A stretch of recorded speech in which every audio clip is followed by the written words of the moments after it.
যে আমরা জানি 2026 সালে এসএসসি পরীক্ষায় 3 আইটেমের ফার্স্ট পেপারে প্রশ্ন থাকবে। প্রথম প্রশ্নের ভিতরে 5টা প্রশ্ন থাকবে এবং একটা সেট প্যাসেজ থাকবে। আর 2 নম্বরটায় থাকবে 5টা প্রশ্ন থাকবে কিন্তু কোনো প্যাসেজ থাকবে না। আর 3 নম্বর স্টোরিতে 5টা প্রশ্ন থাকবে, কোনো প্যাসেজ থাকবে না। তাহলে নাম্বারগুলো আমরা কীভাবে পাবো? সেগুলো পাওয়ার একমাত্র পথ হচ্ছে,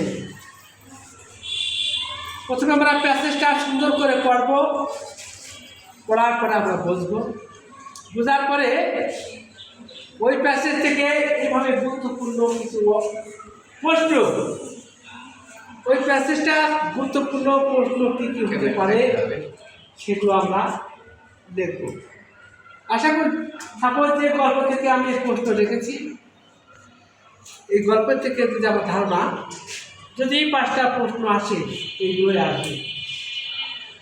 যদি আমার এই প্রশ্ন বা প্যাসেজটা যদি ভালোভাবে পড়া থাকে, তারপরে প্রশ্ন যা চাবে তার সঠিক উত্তর আমি দিতে পারবো।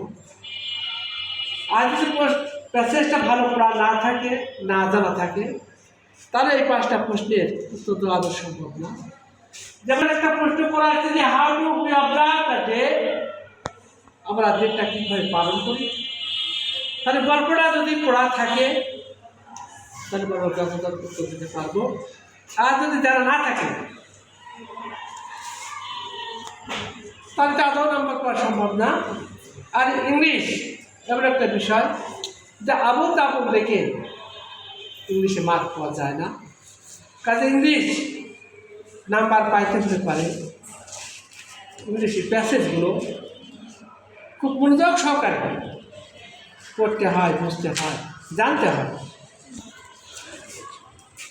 কারণ এভাবে যারা প্যাসেজটা পড়ে বুঝে এভাবে প্রশ্ন তৈরি করে প্রশ্ন উত্তর দিতে পারে, তারাই দেখো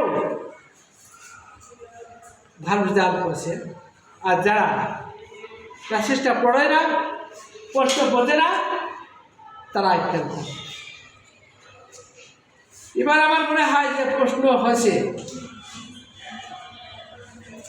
70% ছেলেমেয়ে এই ইংলিশে ধরে যাচ্ছে, ইংলিশে পাস করবে না, ফেল করবে।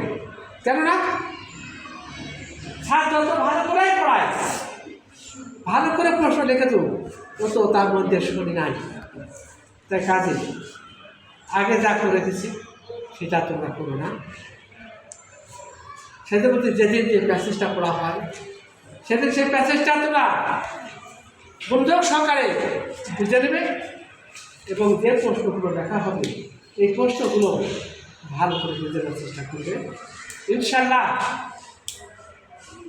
আমার পক্ষে দোয়া থাকবে, তোমরা পরীক্ষায় অবশ্যই ভালো রেজাল্ট করবে।